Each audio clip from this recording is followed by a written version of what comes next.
इदं भूलोक वैकुंठम, इदं भूलोक वैकुंठम। ये बद्रिकाश्रम धाम, ये बद्रिकारण्य क्षेत्र, ये बद्रिकारण्य, ये भगवान नारायण का भू वैकुंठ है।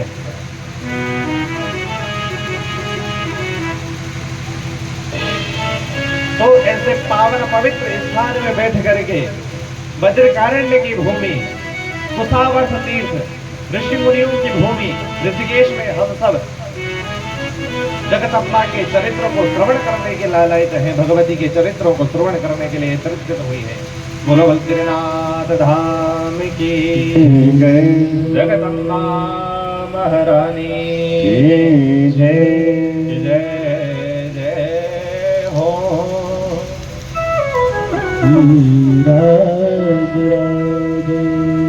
जय जय हो बद्रीनाथ, जय काशी केदारा, जय जय हिमालय, जय जय हो बद्रीनाथ, जय जय हो बद्रीनाथ, जय जय हो बद्रीनाथ, जय जय हो बद्रीनाथ, जय काशी केदारा, जय जय हिमालय, जय काशी केदारा, जय जय हिमालय, जय काशी केदारा, जय जय हिमालय, जय काशी केदारा, जय जय हिमालय, जय जय हो बद्रीनाथ, जय जय हो बद्रीनाथ, जय जय हो बद्रीनाथ, जय जय हो बद्रीनाथ, जय काशी केदारा, जय जय हिमालय, ओ जय काशी केदारा, जय जय हिमालय, देवताओं की जन्म भूमि, देवताओं की जन्म भूमि, देवताओं की जन्म भूमि, देवताओं की जन्म भूमि, जय हरि हरि द्वारा, जय जय हिमालय, ओ जय हरि हरि द्वारा, जय जय हिमालय, जय हरि हरि द्वारा, जय जय हिमालय, ओ जय हरि हरि द्वारा, जय जय हिमालय, देवताओं की जन्म भूमि, देवताओं की जन्म भूमि, देवताओं की जन्म भूमि, देवताओं की जन्म भूमि, जय हरि हरि द्वारा, जय जय हिमालय, ओ जय हरि हरि द्वारा, जय जय हिमालय, जय हरि हरि द्वारा, जय जय हिमालय, ओ जय हरि हरि द्वारा, जय जय हिमालय।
ताजे जही माला, पार्वती को मैं ताजे जही माला, ओ पार्वती को मैं ताजे जही माला।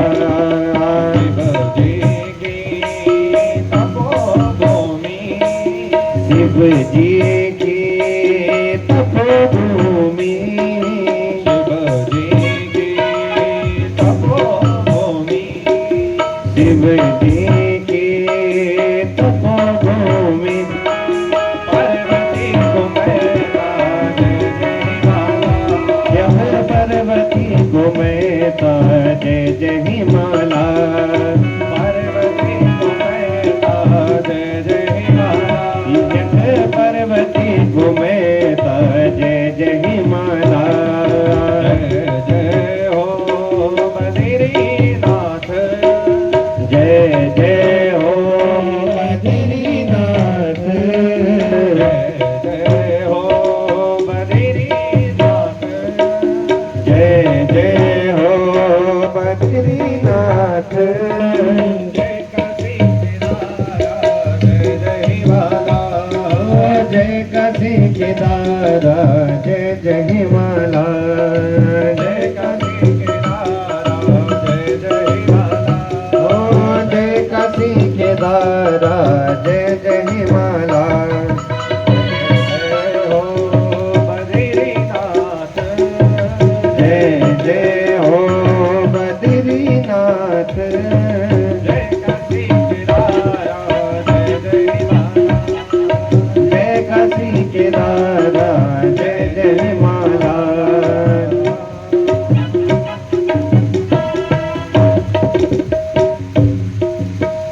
बलभद्रनाथ धाम की, जगदम्बा महारानी की जय।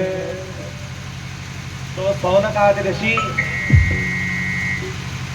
मैं भी सारण्य की भूमि पर बैठे हैं, जैसे आप लोग बैठे हुए हैं। कौन? सौनकादि 88,000 ऋषि, और तपस्या कर रहे हैं।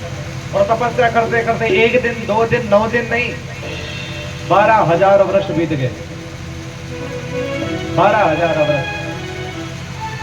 ये सतयुग की कथा है। ये आज का व्यक्ति 2-4 घंटे नहीं बैठ सकता। और सौनक आदि 88,000 ऋषि, 12,000 वर्ष बीत गए और भगवान का ध्यान बैठे हुए हैं।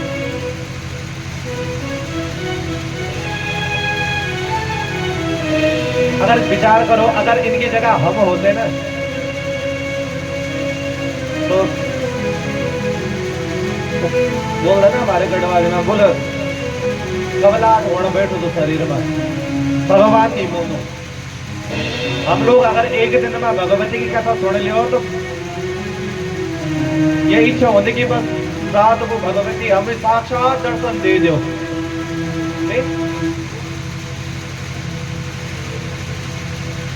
भगवती के दर्शन पाने हैं तो उसके लिए तपस्या करनी पड़ती है। बिना तपस्या के परमात्मा हमारे जीवन में नहीं आते। और ये जो देवी भागवती की कथा हमें श्रवण करने को मिल भी रही है, ये हमारे एम समझना कि ऐसे ही न जाने जन्म जन्मांतरों के कौन से वो पुण्य आज जागृत हो गए, जो माघ मास की और गुप्त नवरात्रि पर्व पर। पता है आपको नवरात्रा है आपसे? नहीं पता है? गुप्त नवरात्रि, ये कृपा ही है भगवती की। जो ये समय, जो ये अवसर हमारे जीवन में हमें प्राप्त हुआ है, तो कुल मिलाकर के अगर भगवती की कृपा चाहिए, भगवती के दर्शन चाहिए, तो उसके लिए तपस्या करनी पड़ेगी। ये सौनक आदि 88,000 ऋषि 12,000 वर्ष तक बैठे, लेकिन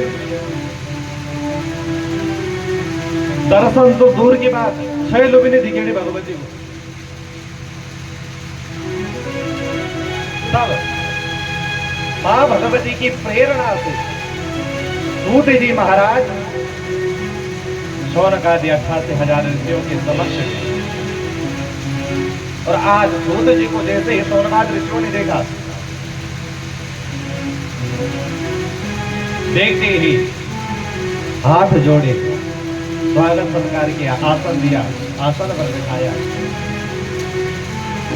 चरण धुए, चरणामृत मान करके प्रश्न किया, हे गुरुदेव, सूत जीव समा वह वीर स्वं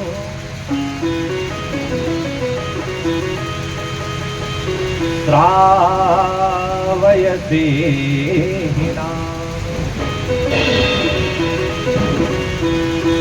कथा मनोहरा पुण्या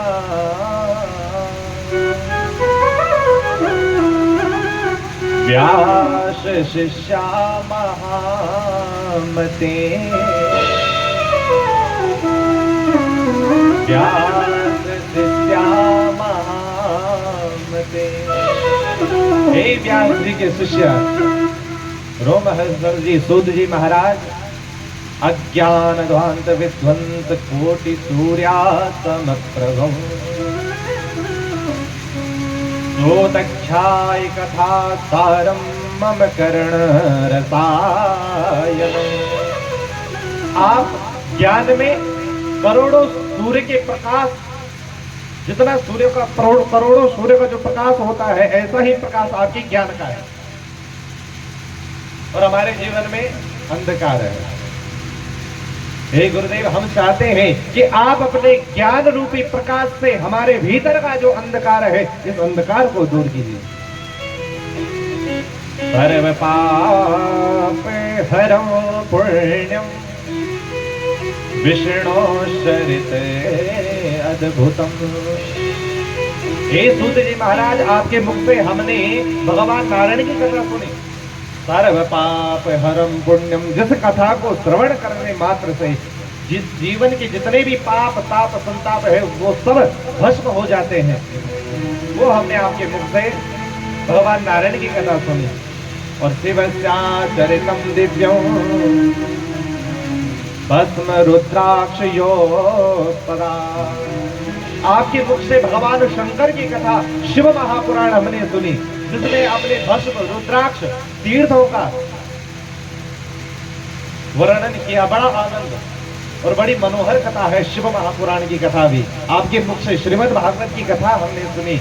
हे गुरुदेव, अब हम ये चाहते हैं कि अधुना श्रोतुमिच्छाम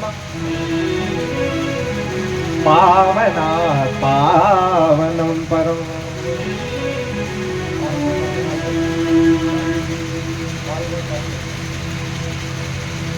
कि अधुना श्रोतुमिच्छाम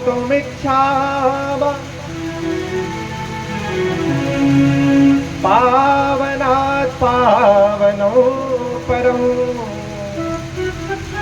आपके मुख से हम ऐसी कथा सुनना चाहते हैं जो पावन को भी पावन बना दे। और भुक्ति मुक्ति परम निर्णाम अनायासेन सर्वसाम। जिस कथा को श्रवण करने से भुक्ति और मुक्ति दोनों ही हमें अनायास मिल जाए। क्योंकि कलिकाल का व्यक्ति जप नहीं कर सकता, तप नहीं कर सकता, ध्यान नहीं कर सकता, योग नहीं कर सकता, समाधि नहीं लगा सकता, तो हम कलिकाल के लोगों का उद्धार कैसे होगा? क्योंकि कलिकाल का व्यक्ति थोड़ा अगर 5 मिनट माला भी जप ले तो महाराज घुटनों में दर्द शुरू हो जाता है, कमर में दर्द शुरू हो जाता है, ना भी हो दर्द तो मन कहीं और चला जाता है। अब बैठे तो हैं भगवान की माँ भगवती की कथा श्रवण करने के लिए, लेकिन मन है ही नहीं। तो कलिकाल का व्यक्ति न जप कर सकता है, न तप कर सकता है, न योग कर सकता है, न साधना कर सकता है, न समाधि लगा सकता है। तो इन कलिकाल के लोगों का कल्याण कैसे होगा? तत्त्वं ब्रूहि महाभाग एन सिद्ध्यन्ति मानवा। कलावपि परोत तो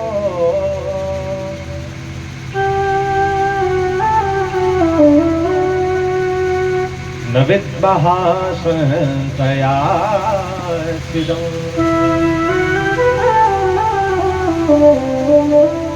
कलावपि परम तत्व। तो ये जो कलिकाल के लोग हैं, जना अघा सुरायांते साठ दुष्कर्म कारिणा, धीरे धीरे कुकर्म की ओर, गलत संगत की ओर, गलत मार्ग की ओर चल रहे हैं। इनके जीवन से सत्कर्म धीरे धीरे छूटता हुआ नजर आ रहा है। इनके भीतर का जो ज्ञान होता था, वो ज्ञान भी सब खत्म होते हुए नजर आ रहा है। पुस्तकों का ज्ञान तो है, अक्षर ज्ञान भी है,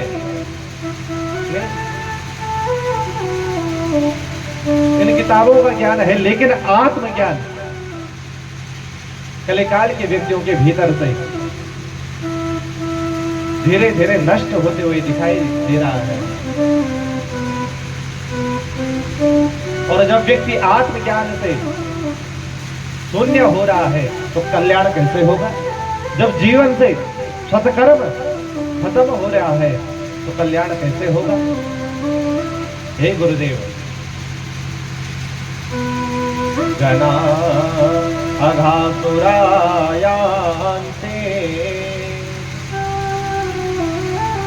साक्ष्य दुष्कर्म कारिणा। कलिकाल के व्यक्ति दुष्कर्मों में ज्यादा अपनी रुचि रख रहा है और इस संसार के माया जाल में ऐसा फंस गया कि जो कर्म करना चाहिए था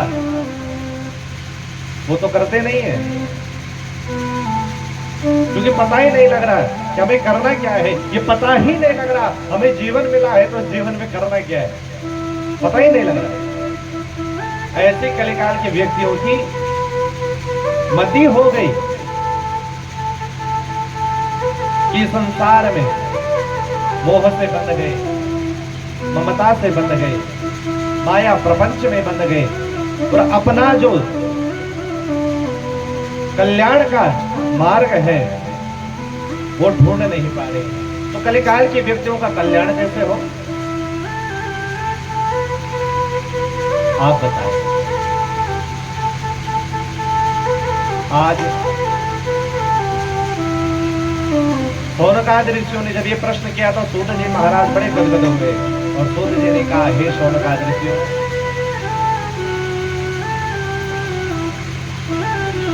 साधु पृष्ठौ महाभाग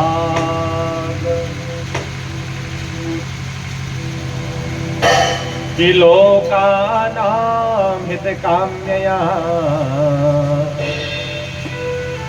साधु पृष्ठौ महाभाग लोकानां हितकाम्यया। हे ऋषियों, आप धन्य हैं, आपने अद्भुत प्रश्न किया। आपके प्रश्न के निराकरण से समस्त कलिकाल के व्यक्तियों का उद्धार हो जाएगा। ऐसा प्रश्न जो सर्वलोक हितम, सर्वे के लोक के हित में आपने प्रश्न किया है, अपने हित के लिए प्रश्न नहीं किया। सर्वलोक हितम, समस्त जीवों के कल्याण हेतु तो आपने प्रश्न किया है। तो साधु पृष्ठौ महाभाग लोकानां हितकाम्यया, सर्वप्रथम आप साधुवाद के पात्र हैं, धन्यवाद के पात्र हैं। सर्वे शास्त्र यत् सारो तद्वो वक्ष्याम्य शेषता। आपने प्रश्न किया कि अधुना श्रोतुमिच्छामः पावनात् पावनं परम्, ऐसा क्या करें जो हमें अनायास ही भुक्ति मुक्ति प्रदान हो जाए और पावन को भी पावन बना दे। ऐसा कौन सा सत्कर्म है, ऐसा कौन सा यज्ञ है? तब आज सूत जी कह रहे हैं, हे शौनकादि ऋषियों, सर्व शास्त्रस्य यत् सारम् तत्तो वक्षाम्य शेषता। सारे शास्त्रों का जो सार है वो सार मैं आपको बताता हूं। अनायास ही मुक्ति देने वाली और पावन को भी पावन बनाने वाली देवी भागवतो नाम पुराणो परमो श्रृणु। देवी भागवत की कथा, मां भगवती परांबा के चरित्रों को श्रवण कीजिए। अनायास ही आपको भोग मोक्ष प्राप्त हो जाएगा और पावन पवित्र भी आप हम सब हो जाएंगे। तावद गर्जन्ति तीर्थानि पुराणानि व्रतानि च। हे ऋषियों, ये जो तीर्थ है ये तीर्थ तब तक गर्जना कर रहे हैं तावद गर्जन्ति तीर्थानि पुराणानि व्रतानि च। और ये जो पुराण है ये पुराण भी तभी तक गर्जना कर रहे हैं यावन्न श्रूयते सम्यक देवी भागवतं नरः। जब तक आपने सम्यक रूप से देवी भागवत की कथा को सुना नहीं, समझा नहीं, तब तक आपके जीवन में ये व्रत भी गर्जना कर रहे हैं, ये तीर्थ भी गर्जना कर रहे हैं, ये पुराण भी गर्जना कर रहे हैं, ये वेद भी गर्जना कर रहे हैं। और जिस दिन आप मां भगवती परांबा के इन चरित्रों को सम्यक रूप से श्रवण करेंगे और इनको समझ पाएंगे, ये सारी गर्दनाएं आपके जीवन से बंद हो जाएंगी। शौनकादि ऋषियों ने प्रश्न किया, हे सूत जी महाराज, ये देवी भागवत की कथा लिखी किसने? लिखी तो क्यों लिखी? और ये देवी भागवत की कथा सुनी हम ही सुनते हैं पहली बार के, हमसे पहले भी किसी ने सुनी नहीं? हमारी ये बहन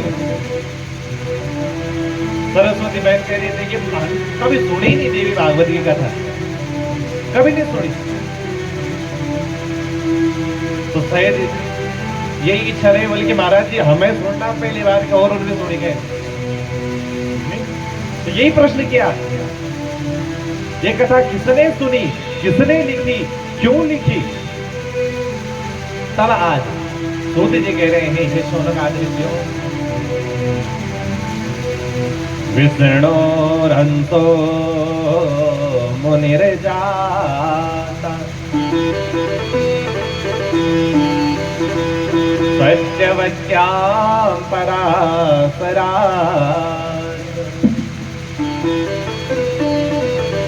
विवज्या वेदाश्चतुरान् शिष्यान् अध्यापयत् पुरः।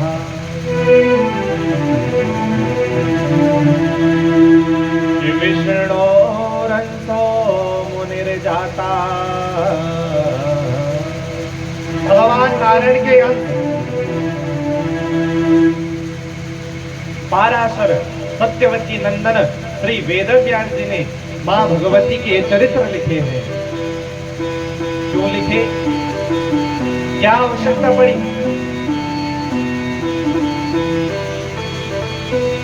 कि प्राच्यानां द्विजबन्धूनां वेदे स्वानधिकारिणां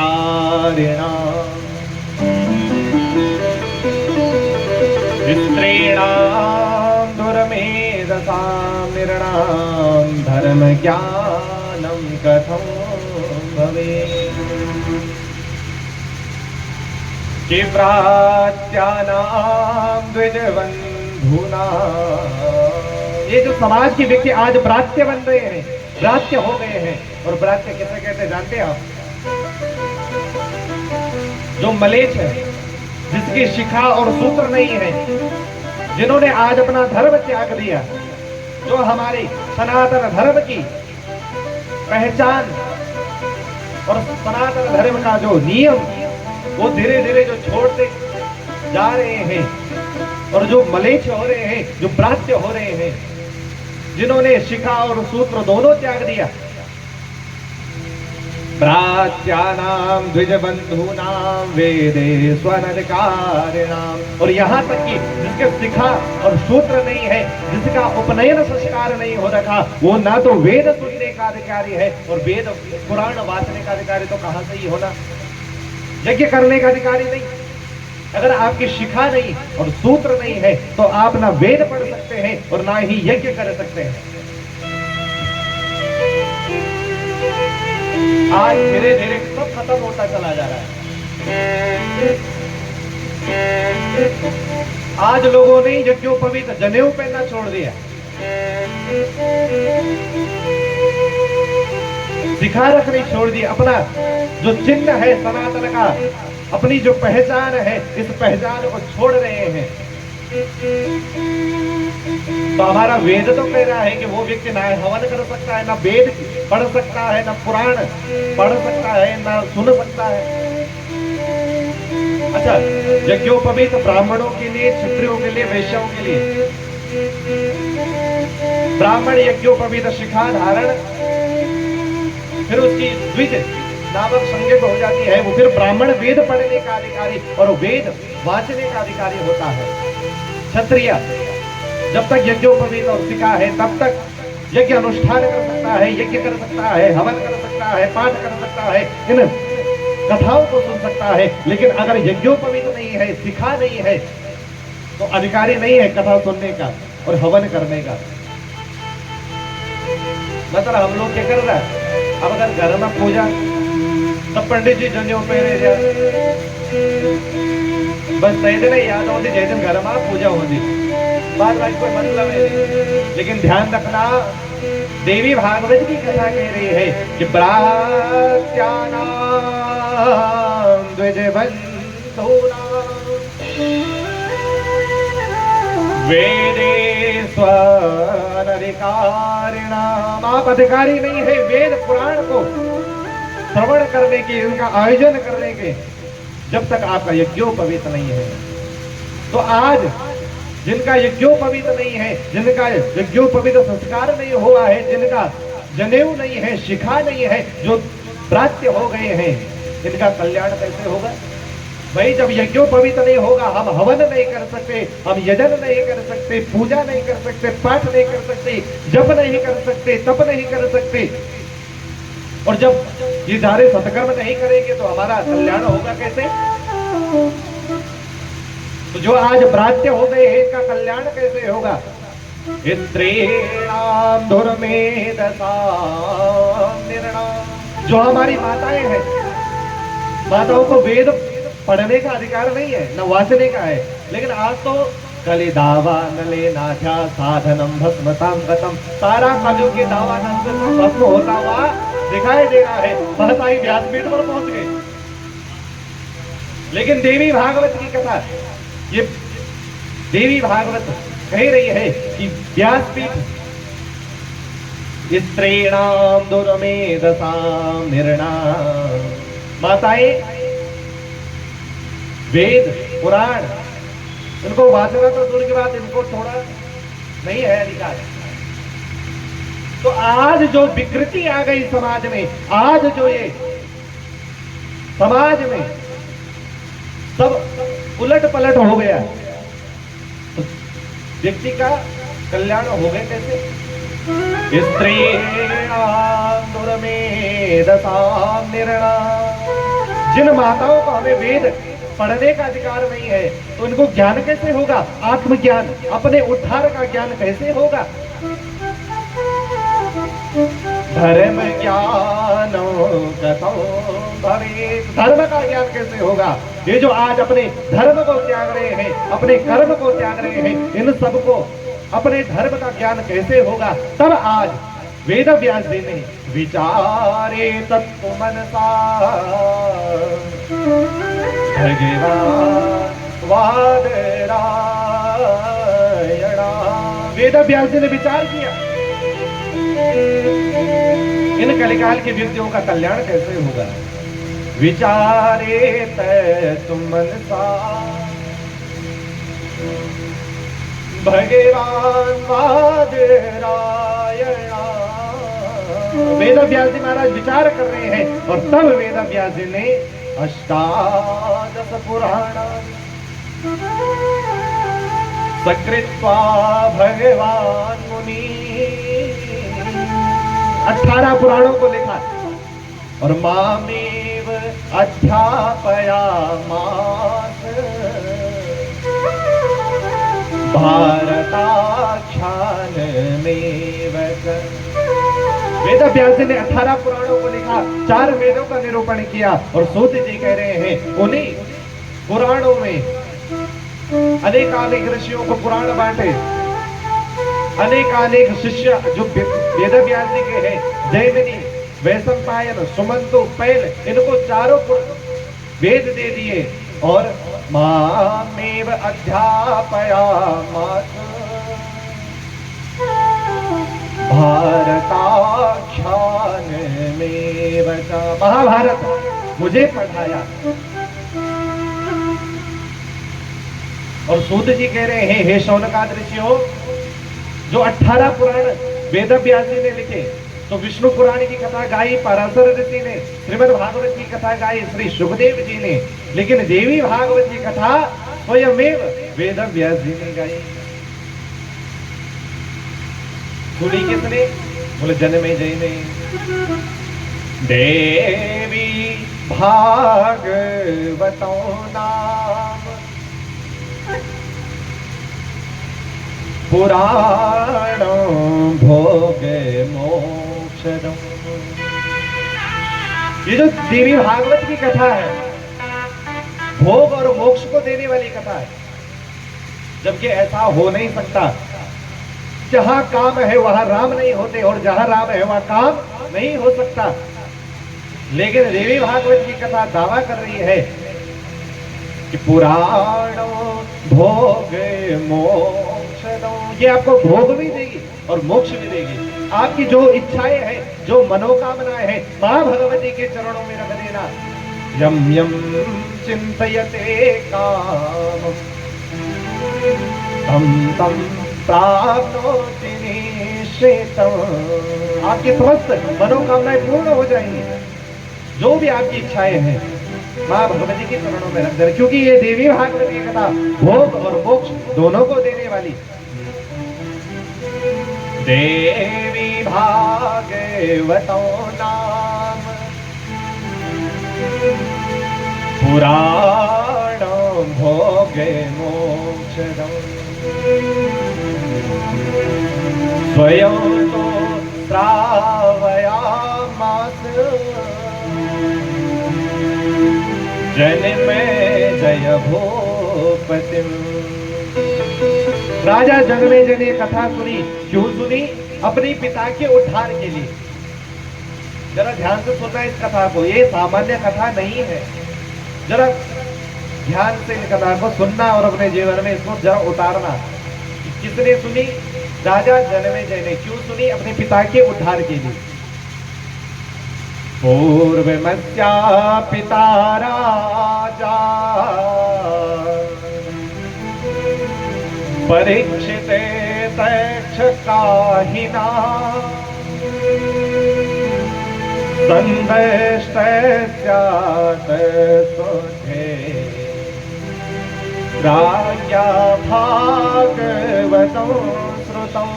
राजा जन्मेजय को श्राप लगा है कि 7 दिन के अंदर जन्मेजय के जो पिता है परीक्षित, उनको श्राप लगा है कि 7वें दिन इसकी मृत्यु सर्प के काटने से होगी। और वही हुआ, क्योंकि अपराध कर दिया था परीक्षित ने। शिकार खेलने के लिए गया इस जंगल में। अब शिकार तो मिला नहीं, लेकिन प्यास लग गई, भूख लग गई, और भूख प्यास से व्याकुल हो गया राजा और चल पड़ा एक महात्मा की कुटिया में। तो वहां जब पहुंचा तो महात्मा महाराज अपने तपस्या में बैठे थे और नेत्र बंद कर रखे हैं। जब राजा परीक्षित ने ये दृश्य देखा तो बड़ा गुस्सा हुआ। अरे महाराज, मैं राजा और ये महात्मा नेत्र बंद करके ढोंग कर रहा है, पाखंड कर रहा है। इसे इतना भी पता नहीं कि अगर अपने घर पे द्वार पर कोई आ जाए तो उसका सम्मान करना चाहिए, उसका आदर करना चाहिए। और मैं भूख प्यास से व्याकुल हूँ, चिल्ला रहा हूँ, मुझे जल पिलाओ, भोजन दो।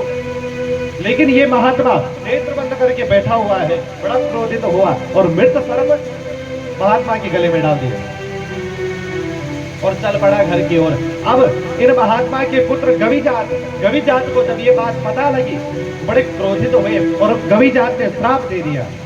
इति लंघयत मर्यादं शिक्षका, इति लंघयत मर्यादं। जिस राजा ने ये मर्यादा लांघी है, इतना अभद्र कृत्य किया है, परीक्षित तक्षकाहिना।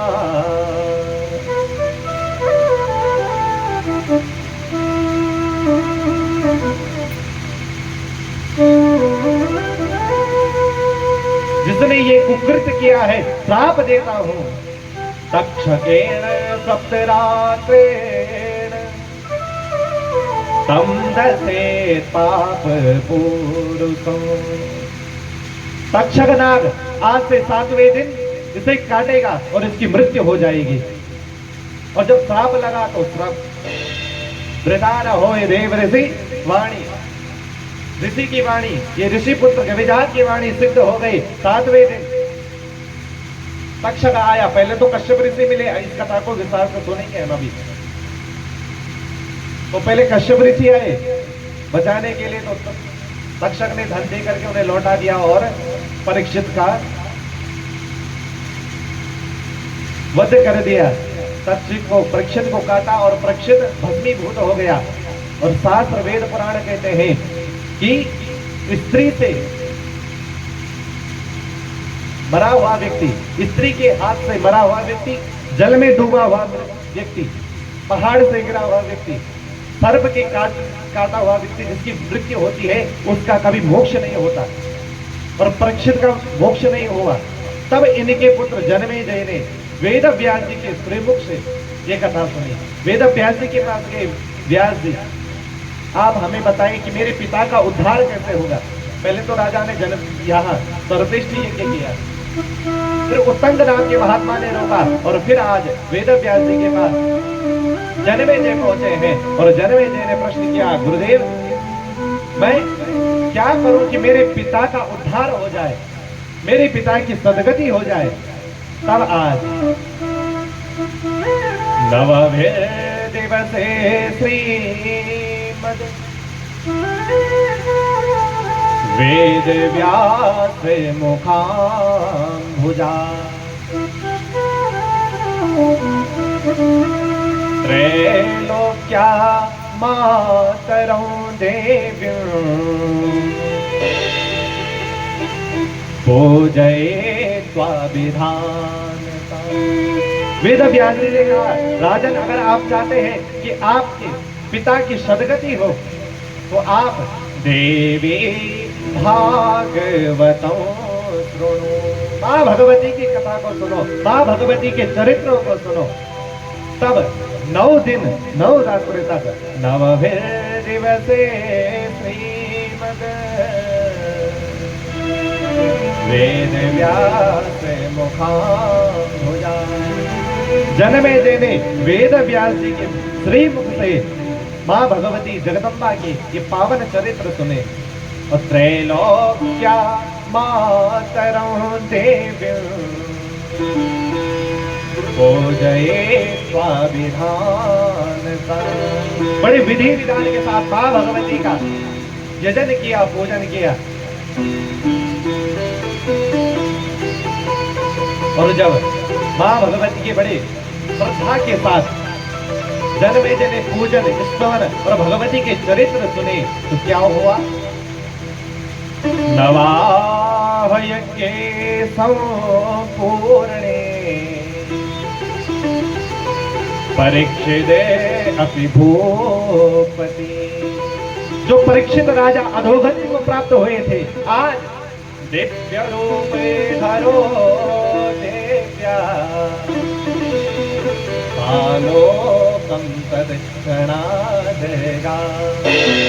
दिव्य रूप धारण करके परीक्षित मां भगवती के मणिद्वीप धाम को पहुंच गए।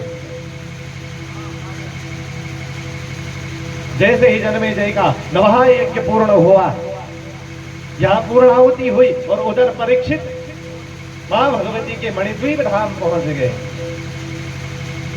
तो मां भगवती के चरित्रों को आप श्रद्धा से सुनेंगे, बड़े प्रेम से सुनेंगे और भगवती का पूजन नित्य नवरात्रों में 9 दिन तक करेंगे तो आपके पितरों का भी उद्धार हो जाएगा और मां भगवती के मणिद्वीप धाम को आपके पितर प्राप्त करेंगे, मां भगवती के मणिद्वीप धाम को जाएंगे। आज ये बात नारद जी ने जन्मेजय को कह दी, हे जन्मेजय धन्य है रे बेटा तूने अपने पिता की सदगति के लिए जो यजन किया, जो अंबा यज्ञ किया, इस यज्ञ को करने से तेरे पिता जन्मेजय मां भगवती के मणिद्वीप धाम पहुंच गए। अब तो महाराज जन्मेजय ने जैसे ये बात सुनी नारद जी के मुख से कि हे जन्मेजय तेरे पिता भगवती के मणिद्वीप धाम को प्राप्त कर गए, मां भगवती के मणिद्वीप धाम चले गए। ये बात जन्मेजय ने सुनी तो महाराज अधिक प्रसन्न हो गए और जय जयकार करने लगे। बोल जगदम्बा महारानी की राज राजेश्वरी मैया की सारी प्रजा ने आज ढिंडोरा पिटवा दिया, सारे नगर के लोगों को इकट्ठा करके और मां भगवती का स्तवन करने लगे, मां भगवती की जय जयकार करने लगे। हे मां भगवती परम्पा आपकी कृपा, जिस कार्य को करने के लिए मैं उद्यत था, जिस कार्य के लिए मैं परेशान था, वो कार्य मेरा आपने क्षण भर में पूर्ण कर दिया। हे मां भगवती तेरी जय जयकार हो। बोले जगदम्बा महारानी की। मेरे पिता को मोक्ष दे दिया, हे मां भगवती परम्बा तेरी जय जयकार हो। जय मातेश्वरी मां राज राजेश्वरी मां, जय मातेश्वरी मां, राज राजेश्वरी मां, जय माता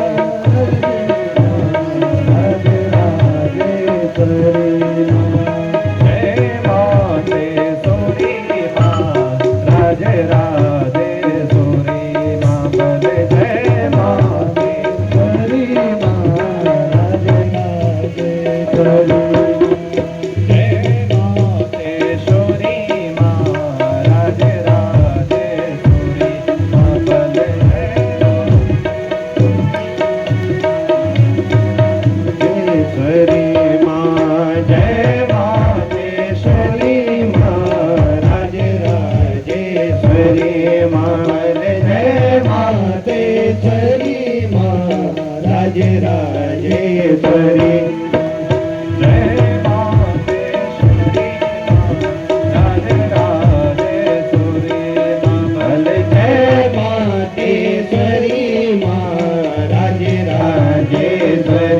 मां,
सोन की जय राजेश्वरी मां।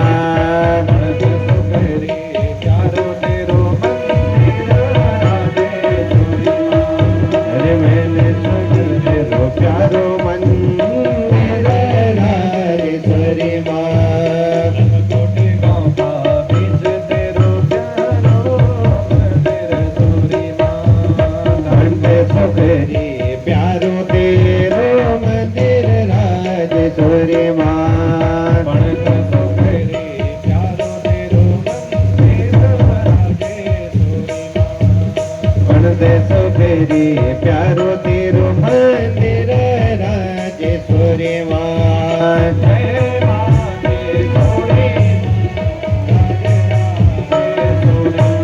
बल जय मातेश्वरी माँ राजेश्वरी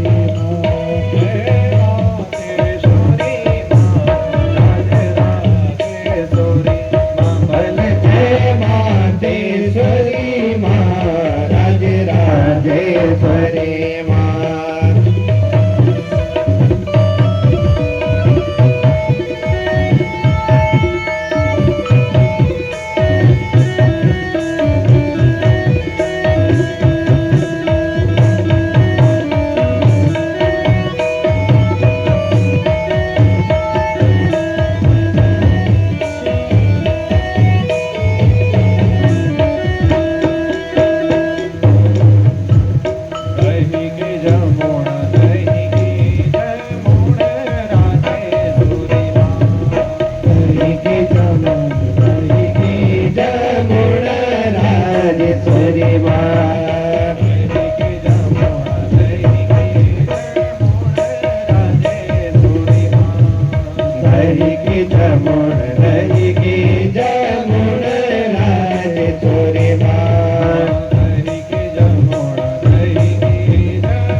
पूजा लागा नो से ज्वाल राजेश्वरी माँ तेरी पूजा लगो रसिल वाले को राजेश्वरी माँ तेरी पूजा लगा सिल वाले को काब मन राजेश्वरी माँ दही की जमोड़ दही की जमोड़ राजेश्वरी माँ दही की जमुन दही की जमुन राजेश्वरी माँ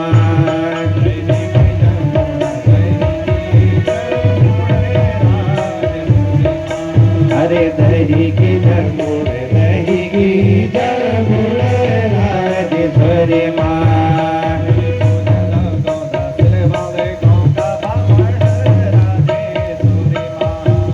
तेरी पूजा लगो सिल वाले को का बमन राजेश्वरी माँ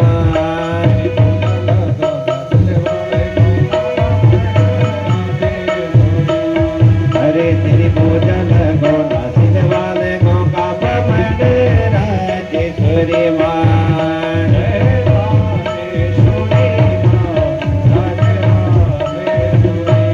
बल जय मातेश्वरी माँ राजेश्वरी माँ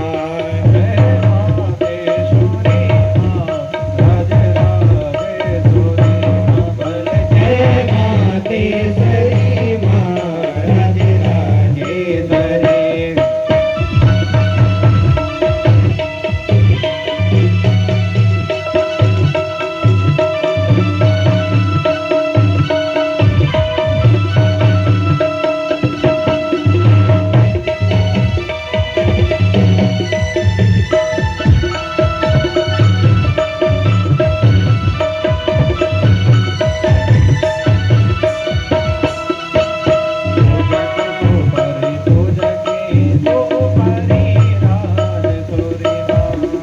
पूजा की सुपारी राजेश्वरी माँ पूजा की सुपारी राजेश्वरी माँ पूजा की सुपारी राजेश्वरी माँ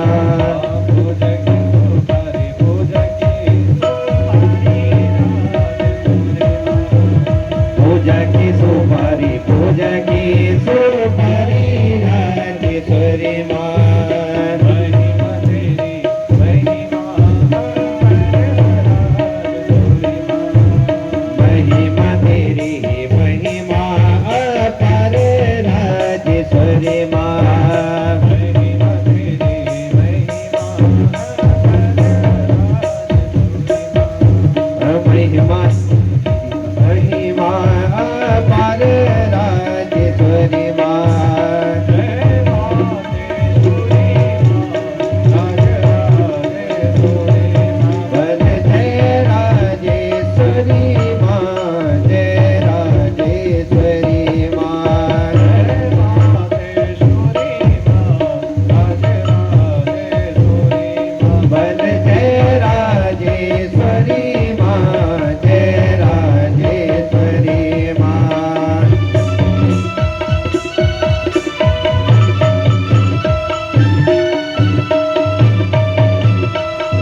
हालोगी काहेल हालोगी काहेल राजेश्वरी माँ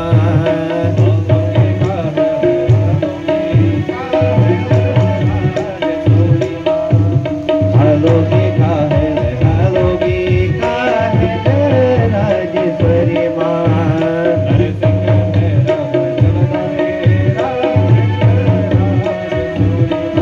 भले नरसिंह भैरव चलता तेरा दिल राजेश्वरी माँ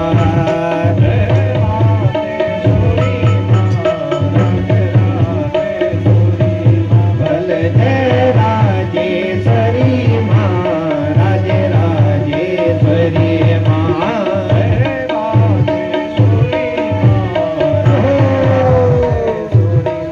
भले जय मातेश्वरी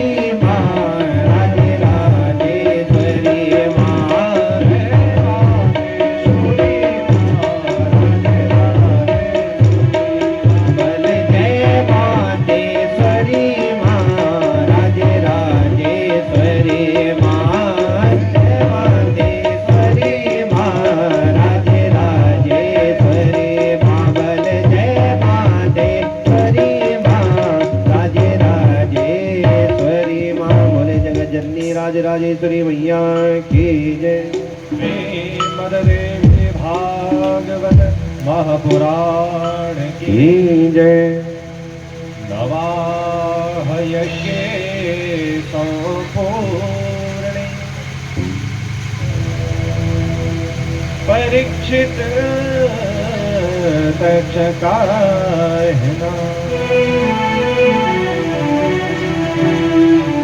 नवाह यज्ञ संपूर्णे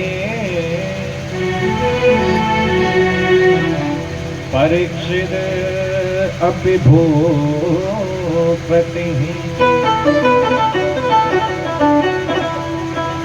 दिव्य रूप धरो देव्या सालोकं तत्क्षणाद्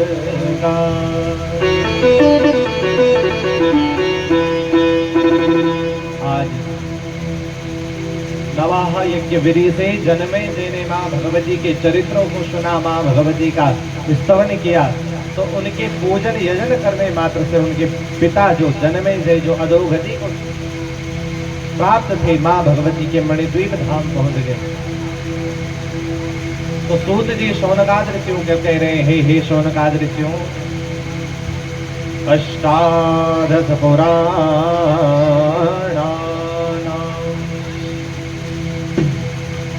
मध्ये सर्वोत्तमं परं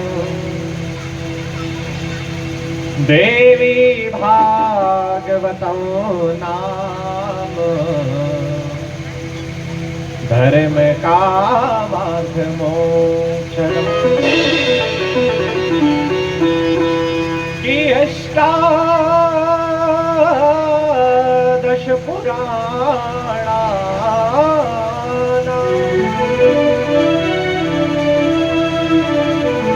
मध्ये सर्वोत्तमं परम्। ये जो माँ भगवती की कथा है, ये 18 पुराणों में सर्वोत्तमो परम सर्वोत्तम है ऋषियों। देवी भागवतं नाम धर्म कामार्थ मोक्षदम्। देवी भागवत की कथा धर्म, कर्म, अर्थ, काम और मोक्ष, ये चारों पुरुषार्थ देने वाली है। और ये शृण्वन्ति सदा भक्त्या देव्या भागवतीं कथा। जो माँ भगवती के इन चरित्रों को सुनता है, तेषां सिद्धिर्न दूरस्था तस्मात् सेव्या सदा उससे सिद्धियां दूर नहीं होती। जो अनिवार्य सिद्धियां है, अष्ट सिद्धियों को व्यक्ति प्राप्त कर लेता है जो मां भगवती की कथा को सुनता है। और सर्व यज्ञ सुतीर्थे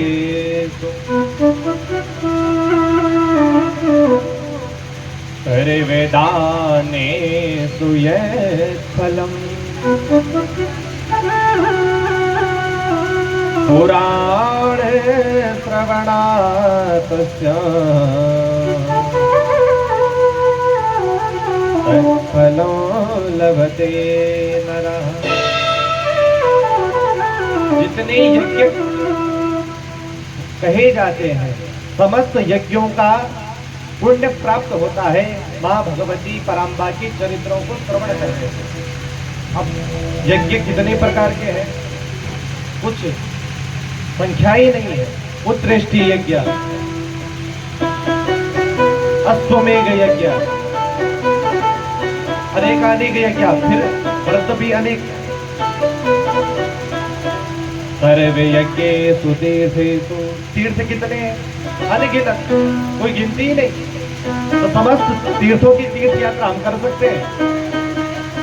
संभव नहीं, क्योंकि अगर एक साल भी लग गया एक तीर्थ की यात्रा करने में, तो उतना ना तो हमारे पास समय है, जितने तीर्थ है उतना समय है हमारे पास, उतना समय नहीं है। तो समस्त जितने भी तीर्थ है उन तीर्थों का पुण्य प्राप्त होता है मां भगवती पराम्बा के चरित्रों को श्रवण करने से। और मां भगवती के पांडाल में बैठ करके, यज्ञ मंडप में बैठ करके समस्त तीर्थों का